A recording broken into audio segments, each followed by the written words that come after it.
Uyg'ur yozuvchisi Nurmuhammad Ömer Uchquniyning Ma'rifat Mash'ili Mamtili Apandi nomli asari.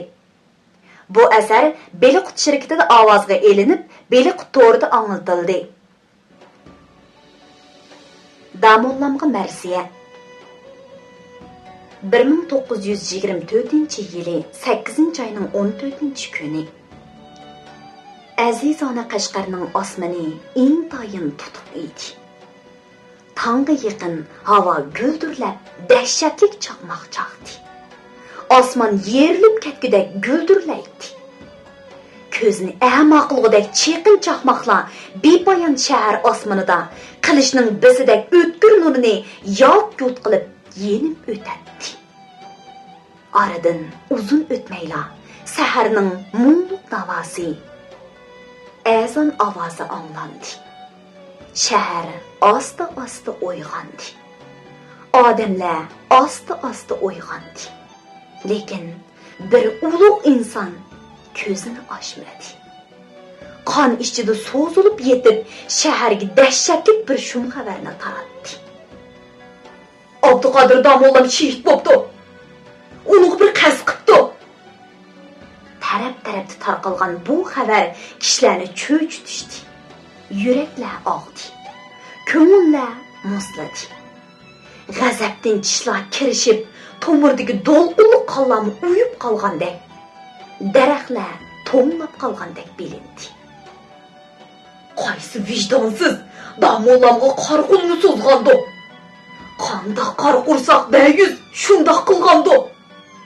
Hay, qandoqmi qo'li borgandi.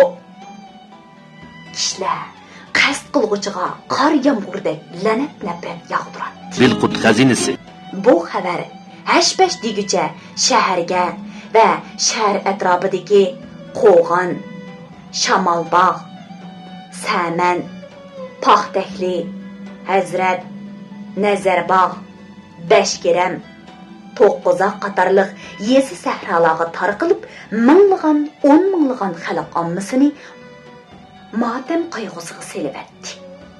Kishilar yig'izor qilishadi.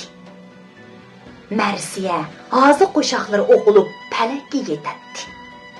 Purkanchilik ayollar, yosh qizlar voy isdomollam deb o'lqitib yig'lishadi.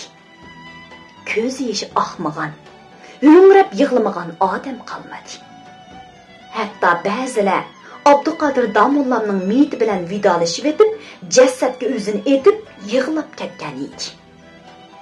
Undaq bo'lsa, butun Qashqar xalqini, g'ozdor ayollarni, qo'llariga hosi ilib, tumoqlarini ta'tir kiyishgan toliblarni,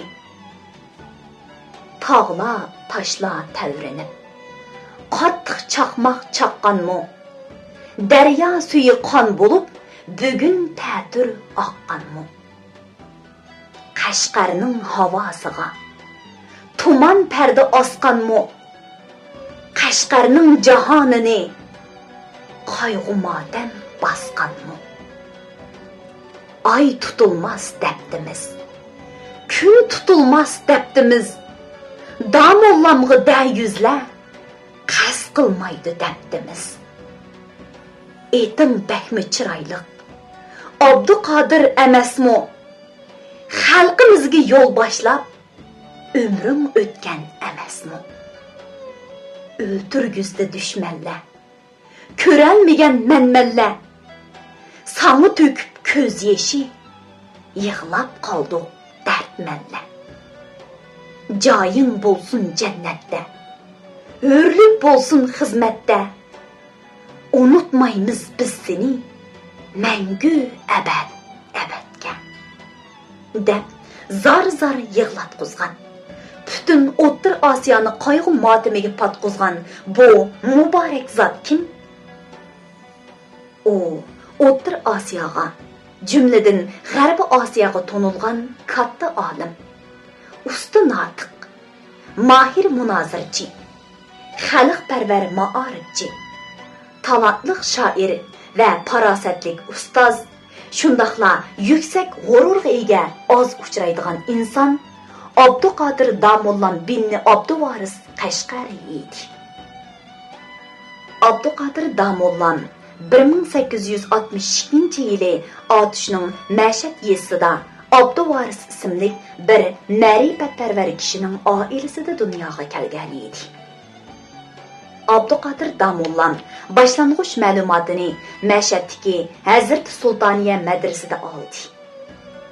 Keyin Qashqardagi oliy bilim yurti bo'lgan Oda oldidagi xonliq madrasaga o'qishga kirib, o'qishni tamomlagandan keyin o'z xarajati bilan Buxoroga berib, u yerdagi Abdul Azizxon madrasaga o'qishga kirdi.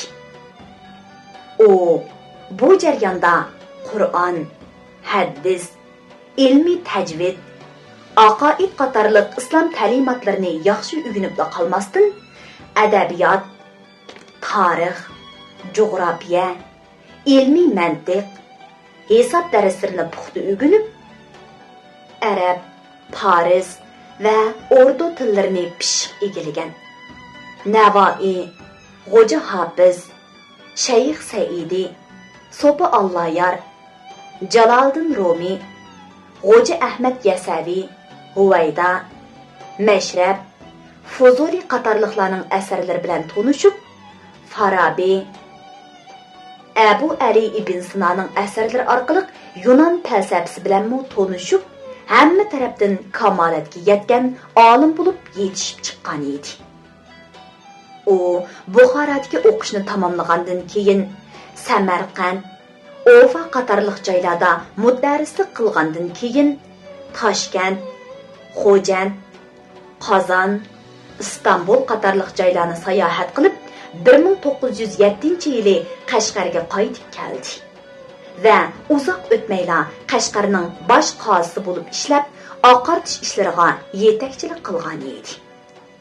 Va ilgari oxir bo'lib aqoid zururiyat, ibodat islomiya, sarf nahvi, ya'ni morfologiya va sintaks, tahsil hisob, ya'ni hisob ilmi, jug'rofiya ilmi, aqoid javhariya, ya'ni negizlik aqidalar, mutolaa hidoyat, ya'ni boshlamchi o'qishliq, hidoyatus sarf, ya'ni leksiydan dastlabki asos, hidoyati nahvi, ta'limi sabiyon, ya'ni go'daklarga tarbiya, fasayihul atfal, ya'ni o'smirlarga nasihat qatorliq darslik kitoblarini tuzib, Uyg'ur ma'arifining sifatini o'stirishda nihoyat muhim rol o'ynagan edi. Va mashhur olimlik hurmati bilan Shinjong'il emas, O'rta Osiyoga nomi pur ketgan edi. Lekin Damollamning ilg'or iddilik tashviqotlariga boshdan oxir qarashtirib kelgan bir qism muttassib qora kuchlarning bevosita yetaklashi Angliya, Shvetsiya konsulxonasidagilarning til biriktirib qilta qurishi bilan 300 sar tangiga odamiylikni sotgan Ahmad degan bir talva noahli tarafidan o'zining kitobxona uyining bosug'i tuvida pichoq tiqib vahshiylarcha o'ldirilgan edi. Bularga bevosita yetakchilik qilguvchilar Abduqodir Damollam eng o'ch bo'lgan. Qashqarning eng cho'ng ulimosi Abdug'upur Shabdul Damolla bilan Qashqarning eng cho'ng beyi Ömer Bayla edi. Nurg'un ma'rifatparvarlarni patqizmagan bu qonxo'rlar mashhur olim Abduqodir Damollani patqizmagan edi. Bu dahshatli xabar shivirg'andek ulab borganligi yerda musibat, motam hosil qilib cho'chakka yetib borganda Mamdili apandi avval ishonmagandek tinimsiz bosh chayqab, oxirida Dilqut xazinasi yig'labatdi. Shu ma'lumotlar! O qahrlik chirqiradi. Tonilgan yo'lboshchi yetuk olimning o'lib ketganiga emas, shu buyuk ma'rifat jangchisining fidokorlik bilan qo'zg'algan foydali harakatlarini ko'z oldiga keltiribmi baxmay, xalqning jaholatga, nodonlikqa, qorong'u zulmatga texim mahkam petishiga aktiv bas qo'shgan jallodlarning qilmishiga bo'lgan cheksiz g'azab nafrat echinish, hasrat bilan chirqiradi. Yuragi bir padida so'qiyotgan nurg'un yoshlarning bo'zlishi cho'chakni och bo'rlar g'o'lig'an jilg'iga o'xshatib qo'ydi. Xabar kelib atsila Мәмтили әпәндінің сатырашханысының теміға Абдуқадыр Дамуллам вапатыға атап язған мәшһүр ғазали оқуды ашты чапланып тұратты. Нұрғын мусибәтлік кішілер, дехқан, касып өнервәлләр қызықып, аяжан ішіде оқиды. Қыстырышып, алды тәрәпкі бойын созы шапты. Шу арада kimdir biri g'azalni o'llik, jarangliq ovozda hayajon bilan o'qishga boshladi. O'qidi ochdi boshqalar bizdan ay qadrdonlar. Ko'rgashli ularning ijtihotini qaynar vijdonlar. Havoda lochindek javlon qilurlar boshqa millatlar. Qoldiq biz ulardan bekmi orqada o'yli ummatlar. Ügetmez bizlerge haq kalamını bilgen alimlar. Əxlaqını püçək pulğu satqay bizning zalimlar. Pari bari yerge aç, qaşqır kəbi dəmsiz çaparlar. Beşidi səlli qoludu təsvi haqdın qacarlar. Oylanlar zakat istiqamet kimlərinin haq kimlər olurlar. Qaşqardı yetimlər hammam astıdı küldü yaturlar. Terbiyesiz uş oynab niş taturlar. Müyesser boldular başka ellerge ançı hikmetler. Əmilige qarta berde Allah şanı şevketler. Okuyimiz bilmeyimiz lisanı Arap müşkül tili bizge. Yadıkar qalğan yok bir nokta hikmet olardın bizge. Merhum Damullam Abduqari nahaq ketdiler. Gunahi nime faqat bizge haqni öğretdiler. Kişiler bu g'azalni kim yozgandi, bakbalan yezishibdi deyishdi. Tavfiq deb to'ldi biraylan. Shu hamon xaloyiq tavrinib ketdi. Qaltis, qo'liga dard kelmagay. Men yasha azimat.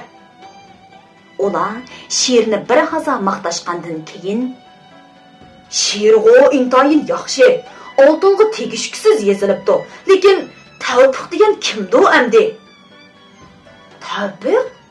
Faqat anglamagan ismkan bu. Kimdi u? Chiroyini bo'lsin bir ko'rib olsak bo'ladi-ku. Odamlar to'pi shundaq davrab turganda, Sadirashxonning eshigi ochilib, qo'shimlari chin turilgan. Beshiga do'ppi kiygan Mamtili apandi chiqib keldi. Hamma birdek izzat ikram ko'rsatib apandiga salom berishdi. Mamtili apandi kalkundek davrab turgan odamlar to'piga qarab: "Yurtdoshlar, qarindoshlar!" dedi. Ondan birdan to'xtab olgandan keyin gapini davomlashtirdi. Marhum Abduqodir Damullam mundaq bir dialogni o'ttirib qo'ygan edi. Inson nima uchun xor va zabun bo'ladi? Ikki sababdan. Birinchi, nodonlik va johillikdan. Ikkinchi, tabriqa va ittifoqsizlikdan. İzzat, obro'y va kuch nadan keladi? Bilim, ma'rifatdan va ittifoqlikdan. Mushuning o'zida bizga cho'nqur o'yladish, o'z-o'zini o'yg'itish chaqiriq bo'lib hisoblanadi. Lekin uning ilg'or iddialari, tashabbuslari bir qism noahlilarning qo'liga yoqmay, muborak olimimizning jiniga qasd qildi. U nurg'un ishlarni o'ylagan, nurg'un ishlarni amalga oshirib, xalqni nodonlikdan qutuldirishni, yurtni hur baxtiyor qilishni ko'ngliga pukkan edi. Mana endi uning orzu-armonlarining hammasi ko'pikka aylandi. Lekin uning xosiyatli ovozi va echinishlik unumi bizni uyg'otish kerak. Biz Abduqodir Damullammangan izdan minib, xalqimizni jaholatdan uyg'otishimiz, hammamiz uyg'onishimiz kerak. Tavfiq kelsak, uning ma'nosi to'g'ri yo'lda mang'uchi deganlik bo'ladi. Men uni hurmatli ustozim Murat apandining hadiya qilishi bilan o'zimga taxallus qilib qo'llanmoqchi. Mangu to'g'ri yo'lda mangmoqchi. Qizg'in olqi sadosi uzoqcha besilmadi. Kishilar hayajon, iftixorlanish, faxrlanish hissiyoti bilan Mamtili apandiga tikilishdi. Mamtili apandi ularga rahmat aytib, do'koniga kirib eshikni taqagandan keyin kishilar tomdagi g'azalni ko'chirib olishga, qayta o'qib, yodlab olishga boshladi. Cho'nqur mazmunliq bu marsiya tizla G'o'lja, Qashqarlarga tarqab, Mamtili apandining kuchli g'azab nafratini, haqqoniy maydonini hamma yerga yetkazdi. Anglayotganinglar Beliq to'ridan anglatilayotgan ovozliq asarlar sahifasi. Xo'sh, men yana kelaman.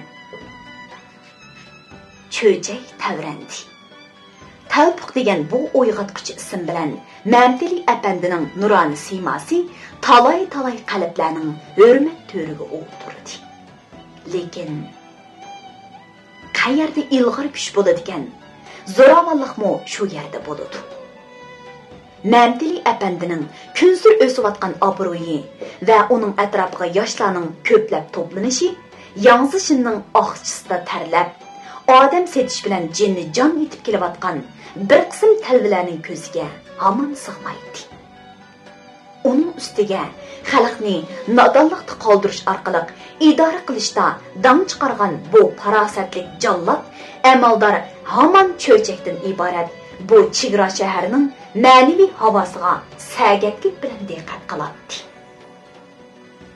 U xalqning uyquga ketgan pili g'o'zsidek ko'zini yumib, oldiga kelgini yeb ko'rishini, uyg'unib jon jahli bilan tipirlab solmasligini umid qiladi. Chunki nodon xalqlar eng royish keladi. Lekin cho'chak bu yillarda bir oz xavfli edi. Mana endi Mamtili apandi degan so'ltak kelib, xalqning ishonchisiga erishib, baxudak uxlayotgan, endi beshini ko'tarayotgan yilonning beshiga dassab, qahrni qo'zg'atqidek ish qilib qo'ydi. Buningga hargiz sal qarashqa bo'lmaydi. Cho'chak chegara shahar. Ish chiqibli qolsa, yig'ishtirish tas. Yangzishin asta harakatlanib, Mamtili apandining cho'chakdagi harakatini kuzatishga, o'ziga dal vaqtida xabar qilib turishga odam avatdi. Ular tizla cho'chakdagi o'ziga yon tayoq bo'la oladigan Mamtili apandiga tish tirnog'igacha o'ch bo'lib ketganlar bilan tanishdi. Ammo jamiyatni sagaklik bilan kuzatib yurayotgan Murat apandi bu xufiyona ishlarni darhol bayqab olgan edi. Murat apandi o'zining xos hujrasida u yoqdan bu yoqqa mang'ach Mamtili apandining kelishini kutib o'tiradi. U atdiganlar Mamtili apandini chaqirib kelishga odam avatgan edi. Mana oradan xeyli vaqt o'tdi. Hozirgacha yo'q. Tuyuqsiz eshikcha kelib, ijozatdan keyin Mamtili apandi uyga kirib keldi. Murat apandi uning oldiga choy, non va qat kezak akelgandan keyin bir yonga o'tirib, "Vaqt qiz, gapning o'zini liday." U eg'ir tinib so'zini davomlashtirdi. "Beshingizga kelayotgan xavfdan xabaringiz bormi?" Bilqut xazinasi. Ha degan ma'noda boshlashdi. Hozir Yangzishin qutirayotdi. Bilimlik ziyolilar, ma'rifatparvar odamlar uningga chiroyli ko'rinmaydi. Siznimi hukumat nazorat ostiga elib bo'ldi. Vaziyat xatarlik. Bir qancha kun ichida sizni tutib ketishi mumkin. Nodonlar bilan qarshilashman deb, jiningizdan ayrilib qolsangiz bo'lmaydi. Bu xalq sizdek odamga muhtoj. Lekin Abduqodir Damollamga zaharli qo'lni so'zgan noahli munofiqlar cho'chakdan yo'q emas. Shunga o'zingizni, kelajakni va xalqingizning kelgusini o'ylab Xinjiangdan chiqib keting. Xinjiangning hamma yeri sizga baribir, dedi jiddiy talaffuzda. Rostini desam, men shundaqroq o'ylayotgan ustoz, dedi hayajonlangan Mamtili apandi. Bugunda tayyorliklaringizni bitirib, qorong'i tushmasdan bizning uyga keling. U bir oz to'xtab olgandan keyin bir narsa yodiga kelgandek. Esingizde bo'lsin. Eng yaqin odamlaringizni o'qimsin. Ehtiyot qiling. Dadingiz to'xtajim bilan tezlik keling. deb qo'shib qo'ydi. Murat apandi bilan xo'shlashgan Mamdili apandi cho'chakning ko'chalariga, egiz o'sgan teraklar bilan qo'rishilib turgan yo'llariga va illiq chiroy odamlarga cho'nqur mehri bilan nazar solguncha dukkuniga yetib keldi. Uning ko'ngli yerim edi. Yo'lda uchragan odamlarga odatdagidek illiq muomala qilay deydi-yu, nima uchundir bo'g'ziga bir narsa qoplashib qolgandek tinolmay qoladi. O'pki deb yig'ilib olg'usili keladi. Otishdan mangadigan vaqtda onasi bilan birga yig'lab chiqqan edi. Mana, hashpash degicha 6 yil o'tib ketibdi. Bechara ona qanchalik dard tortgandi. Qanchalik eg'ir jafolarni boshdan kechirgandi. Yurtdoshlari uchun, tangdoshlari uchun. Mana endi u mehribon onasi, akisi, qadrdon otasi, oq ko'ngil yurtdoshlarining yeniga emas, yot bir elga mang'ilayotdi. Barliq qarindosh ham nafaslarini, ustozlarini yurtini tashlab notunish qirlarga qarab qadam solg'ilayotdi. Ana tuproqdan ayrilish naqadar qiyin. Mamdili apandi odati bo'yicha ishni tezda tugatib, dadasi bilan birga Murat apandining hovlisida paydo bo'ldi. Safar sumkasi va qadrdon tamburni elib kelgan Mamdili apandini ko'rgan ustoz uningga bo'lgan mehr muhabbatini, qiymasliqni ifodalab turgan nurg'un ta'sirli so'zlarni qildi.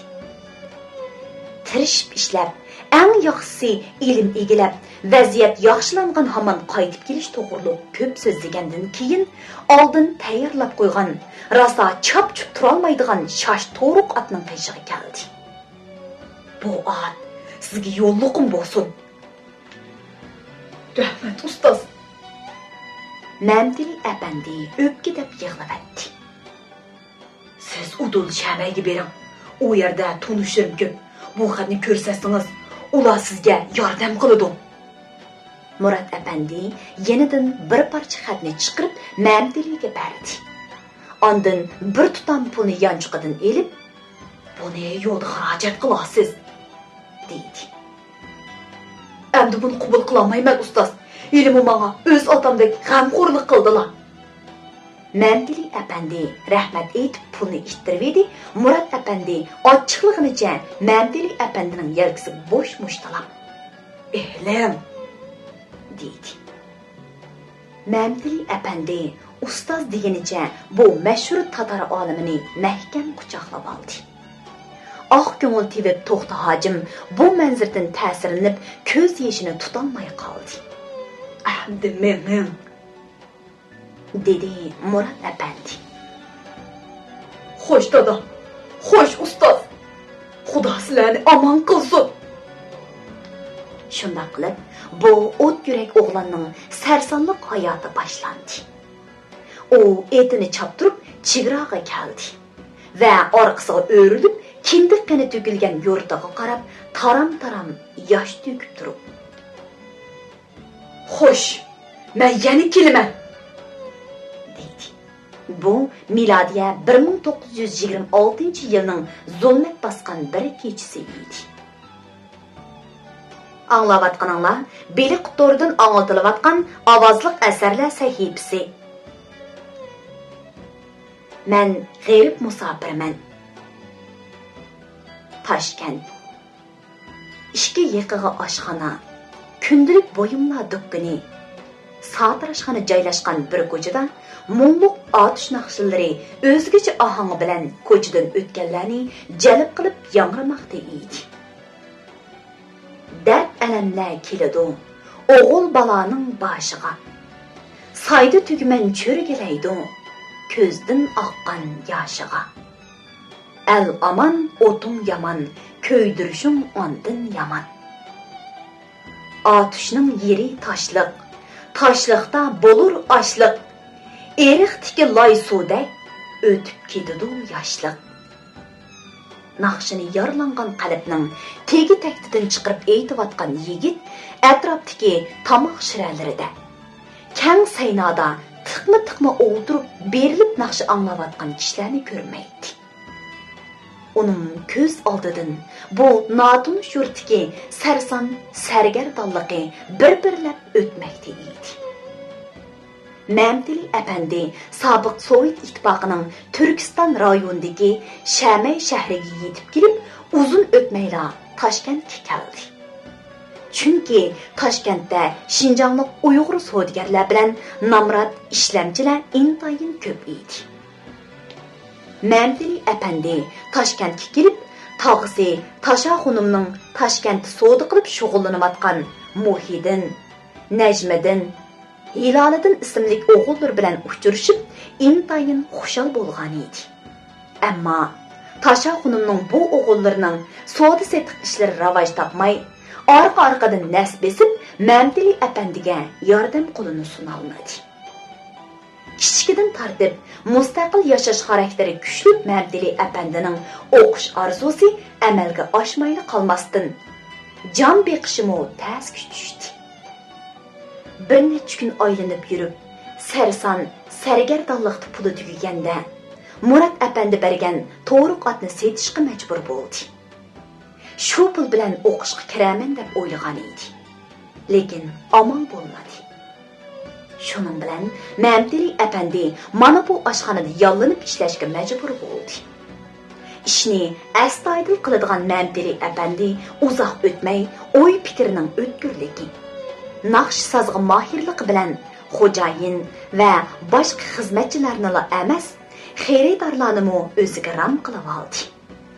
Xaridorlar oshxonaga alohidan bu musofir yigitning yurtini aslatib, kunzir eshib berayotgan seg'inish o'tlariga barham beradigan qadimiy xalq naqshlarini anglash uchun keladigan.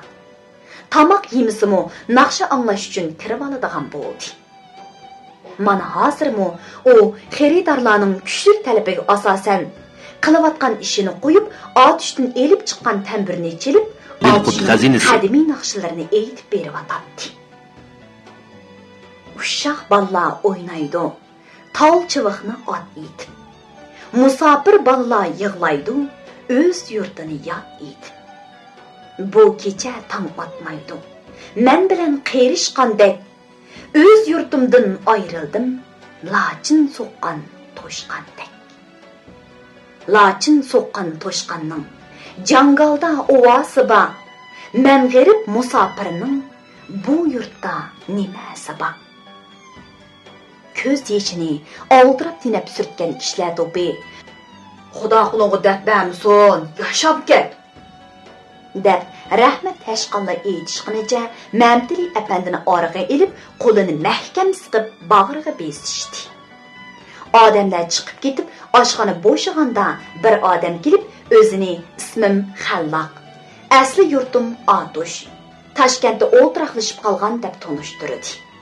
Va u taraflarning ahvolini, Məmtili әпәнdining holini tafsiliy so'rab egiladi. Məmtili әпәнdiga bo'lgan mehri muhabbati kuchayib, ular yaqin oralashishga boshladi. Məmtili әпәнdining o'qish orzusining kuchliligini bilgandan keyin uningga o'qish fursati yaratib berdi.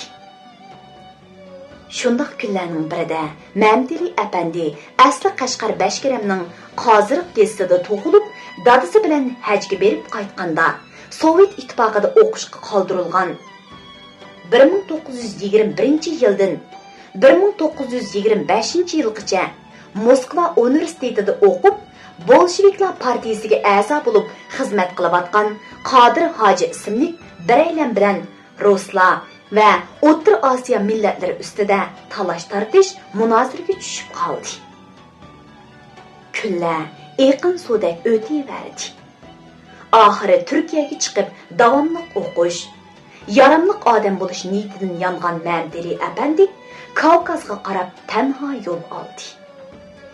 Toshkentdan yo'lga chiqib, Qora dengiz bo'yidagi Qrim yarim oraliga kelib, 1928-yili yozgacha bo'lgan mezgilda talay mushaqqatlarga duch keldi.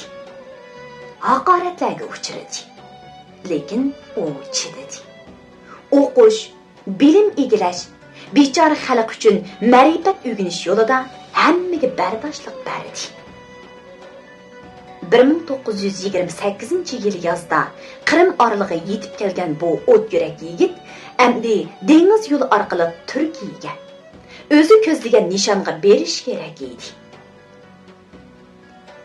Qrim orolidagi Sevastopol portida yana mungluq tambir ovozi dengiz shovqiniga agishib yangrashgan. Paraxut go'diklari bilan tang Mamtili apandining hasratlik nidolari cho'qin ko'tarishga boshladi. Uşaq ballar o'ynaydi, tol chiviqni ot etib. Musofir ballar yig'laydi, o'z yurtini yod etib. Lachin so'qqan to'shqanning jangalda ovozi bor. Men g'arib musofirning bu yurtda nimasi bor? Al aman o'tung yaman, ko'ydirishing ondan yaman. Anglavatqanlar Beliq Tordan anlatılayotgan ovozliq asarlar sahifasi. Turkiyada o'tgan kunlar. To'xtamay izlanayotgan Mamtili apandi har qanday yerga borsa, chiqish yo'li topa oladi. Sevastopol portidami u turkiyalik bir paraxut xizmatchisi bilan tanishib qoldi. Mamtili apandiga cho'nqur hisdoshlik qilgan bu paraxut xizmatchisi uni bir amallarni qilib Turkiyaga yetkazib qo'ygan edi. Mamtili apandi Turkiya tuprog'iga oxir qadam qo'ydi. Lekin uning yanchiqida tijorat qilgudek pul yo'q edi. Endi uningga ishlab ishlashdan o'zga amal qolmagan edi. Kishilik qadr-qimmatini a'lo biladigan, o'z kuchiga tayanib turmush kechirishni xohlaydigan oliyjanob fazilatga ega bu yigit intayin qiyin ahvolda qolgan kunlarning birida İstanbulning dengiz yoqasidagi manzillik joy Sultan Ahmad jomasiga kelib ziyorat qilgandan keyin yo'qsullik, bekorchilik dastidan behuda o'tib ketayotgan umriga echinib, dengiz sohiliga berib, baliq tutayotgan baliqchilarning kiyimlariga qarab turadi. Dengiz to'lqinlari turtib kelib, dengiz qirg'iga urilib yana qaytadi. Su yuzda nurg'un baliqchi kemilari uzib yuradi. Ochiq havoda har xil so'qishlari paloqlab uchadi. Suvga o'qdek kirib tizli o'rlaydigan baliqchi qushlarning harakati kishining havsini keltiradi. Shu chaqda endi baliq tutib kelib kemisini dengiz qirg'iga bog'layotgan, bo'y egizrak kelgan, bug'doy o'nglik, saqiliga ancha-muncha oq sanjilgan bir kishi Mamtili apandiga qarab kulimsirganicha beshini ling'ishitib salom berdi. Mamtili apandi bu odamning muomalasidan intayin mamnuniyat his qildi ham darhol yeniga berib salom berdi. Assalomu alaykum aka, salomatmisiz? Beliqchi Mamtili apandining talaffuzidan hayron bo'lib, "Siz qayerlik, turkmisiz?" deb so'radi. "Men Qashqarlik, Turkiyaga yangidan kelishim", dedi Mamtili apandi astoydillik bilan. "Qashqarlikda Turkiyada nima ish qilyapsiz?" "Men Turkiyaga o'qish maqsadida kelgan, lekin hozircha ishlab kunimni o'tkazib turib, keyincha biror maktab deb o'qishni o'ylayapman", dedi Mamtili apandi. "Undaqda hozir nima ish qilyapsiz?" Beliqchining bundoq astoydil so'rab ketishida ma'lum sabab borligini ta'minlagan zerak Mamtili apandi aniq qilib javob berdi. "Hozircha bekor yuryapman, texicha ish topolmadim." "Istanbul cho'ng shahar. Bu yerda bekor yurib turmush o'tkazgili bo'lmaydi. Agar xohlasangiz, menga yordamchi bo'ling." Mamtili apandi bundoq kutilmagan omaddan xushallanib, "Bo'ladi apandim", dedi hayajon bilan. Shunda qilib Mamtili apandi Najmiddin ismli bu beliqchiga yordamlashib, har kuni beliqchilik qilishga boshladi. Bu oq ko'ngil, halol niyat odam Mamtili apandiga ko'p odatorchilik qildi.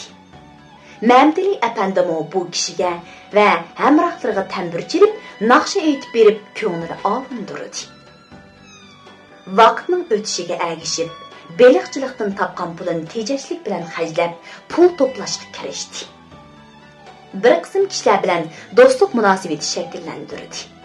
Ham bara-bara yurtdoshlari bilan tanishdi. Savad chiqarish kursida o'qib, yangidan yo'lga qo'yilayotgan turk yangi yezig'ini o'rgandi.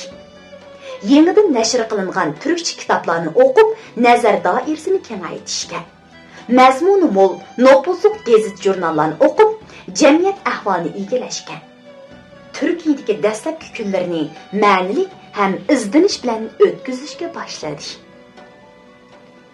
Anglayotganinglar, Beliquttordan anglatilayotgan ovozliq asarlar sahifasi.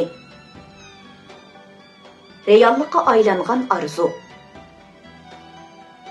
Ma'mtili apandi o'qish izlab shuncha yiroqdan kelgashga, ma'lum iqtisodiy asos va ijtimoiy munosabat o'rnatgandan keyin tonish bilishlarning yordam qilishi bilan Istanbuldagi bir pedagogik maktabiga qora ishchi bo'lib o'rinlashdi. U xushal edi. Hech bo'lmasa o'quvchilarning orasida yursimi, uning uchun zo'r ma'naviy oziq bo'ladi. Keyin maktabga kirishga sharoit tug'iladi. Ma'mtili apandi ishni astoydil, puxta ishlagandan boshqa bekor qolsalar o'quvchilarning darslik kitobini oriyat elib, pedagogik maktabning darslarini o'qidi.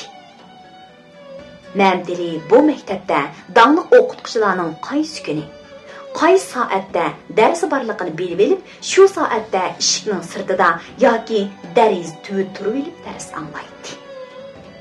Bir kuni Ma'mtili eshik tuvib turib dars anglayotganda biri ostig'ini kelib, uning do'lisiga boshqini urib qo'yib o'tib ketdi.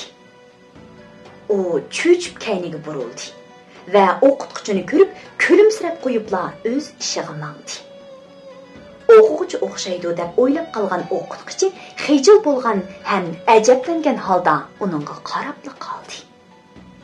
Bunday ishlar Ma'mtili apandidan bir necha qatim iltimos topshirib olgan maktab mudirining qo'liga yetgandan keyin oxiri uni maktabga qabul qilishni uqtirdi. "Sizlarga ko'p rahmat mudir", dedi Ma'mtili apandi cheksiz hayajon bilan. "Ko'pdan ko'p rahmat." U mudir ishxonasidan chiqib, xushalligidan koridorda o'lib qaradi. "Men oxir o'qiydigan bo'ldim." Koridorning darizasining aynaklari jig'ildab ketdi. Anglayotganinglar, Beliquttordan anglatilayotgan ovozliq asarlar sahifasi. Biz Uyg'urning balinlari. Ma'mtili apandi o'qishga qabul Beliqut xazinasi. o'zini unutgan holda tirishib o'qishga boshladi. Turkiya hukumati bu vaqtda pedagogik ma'arifini kuchaytirishga alohida kuch sarf qilayotganda o'qitish sifati intayin yuqori edi. Ma'mtili apandi u yerda tarix, jug'rofiya, til, adabiyot, muzika, go'zal san'at, pedagogika, psixologiya, tantarbiya va harbiy mashq qatorliq darslarni qaytir qilib o'rgandi. U yana o'zining soz chelish, naqsha aytish jihatdagi ortiqchiliklarini to'liq joriy qildirib, nota bilimlarini mukammal egallab, muzika ijodiyatiga kirishib ketdi. Uzoq o'tmayla maktab ichida nom chiqarib, turli faoliyatlarda oldida mangdi. Tezli qo'lga keltirgan utuqlari bilan saboqdoshlari orasida yuqori obro'y qozondi. Hash-pash deguncha 1932-yilga kirib qoldi. Mana Ma'mtili apandining o'qishi tugab, taqsimot bo'yicha Istanbuldagi bir boshlang'ich maktabga o'qituvchi bo'lib kirdi. Tunji soatlik darsda u to'limi hayajonlanib ketdi. Partalarda ratlik tizilib o'tirgan bolalarga qarab, o'zining yurtidagi bolalar esiga keldi. Hozir ular balkim nam to'pida ig'nab yetib, o'yin o'ynayotgandi. So'g'uqda titrab, yalon kiyimlar bilan shumshib o'tirgandi. O'qish baxtiga muyassar bo'lganlarimi mundaq ozoda, yo'riq sinfda, eng muhimi mundaq erkin muhitda o'qolmaydi. Uning qanot yasab yurtiga, ashu aziz makonga uchib borg'isi keladi. Lekin osh qora bulutlar ko'rolmaslar. Yangicha ma'arif, ta'lim tarbiyani bilmaydigan talvalardan ansiraydi. Shularni o'ylasizlar, chayon chaqqandek to'lg'inib ketadi.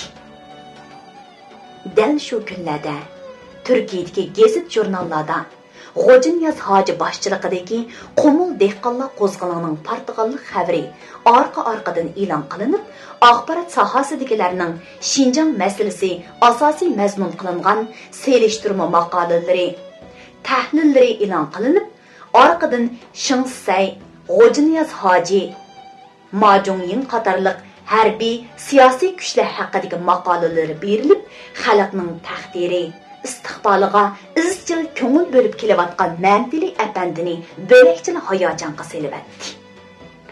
U Qumul Turpan qo'zg'olonchilarining Janubiy Xinjiangga o'tganligi, buning bilan Oqsuv qatorliq joylarda orqa-orqadan qo'zg'olon portlab, butkul Janubiy Xinjiangning tavrab ketganligini anglab xushalliqida. Oxir uyg'ondi, xalq uyg'ondi deb varqirabdi ve hayacan bilen "Anladık ey ana yurt sendin çoğan, partladı dep zalimlarga qarşı volkan, paçaqlaşqa qulluk kişen zincirini, alğa arqa qaytma jangdin bahtır insan" dep şiir okudu. Ondan tizdin iltimas yezip, mektep qo'shilgandan keyin Majdiddin apandi, Tursun apandi, Abla apandi, Hesamdin apandi qatorliq 12 kishi bilan Xinjiangga qarab yo'lga chiqdi. Bu chog'dagi Xinjiangning vaziyati to'liq murakkab bo'lib, ko'nliqqa konidak yepishib olgan mutaassiblar bilan yangilikni tashabbus qiladigan ilg'or kishilar o'tirsidagi kurash avjiga chiqqan edi. Qalbga zo'r umid istaklarni pukkan Mamtili apandi ona yurtning miskin holini ko'z oldiga keltirib, yaqinda yozgan bir naqsini ohangga keltirib, bo'sh ovozda o'qidi. Biz Uyg'urning bolalari ko'nglimiz nurli, biz o'tgan uzoq hayot yo'limiz ulug'. Ko'p zamonlar sarson bo'ldik zolim qo'lida, daryo qonlar to'kdik arik yo'lida. Bizga go'yo do'zax bo'ldi bu ona makon, asir bo'ldik, tutqun bo'ldik, holimiz yomon. Beliqut shirkatida ovozga elinib, Beliqut to'rida anglatilayotgan Uyg'ur yozuvchisi Nurmuhammad Ömer Uchquniyning Ma'rifat mash'ili Mamtili apandi nomli asrini bugun mush yergacha anglatdik. Davomini atigi anglatishimizda davomli anglatamiz.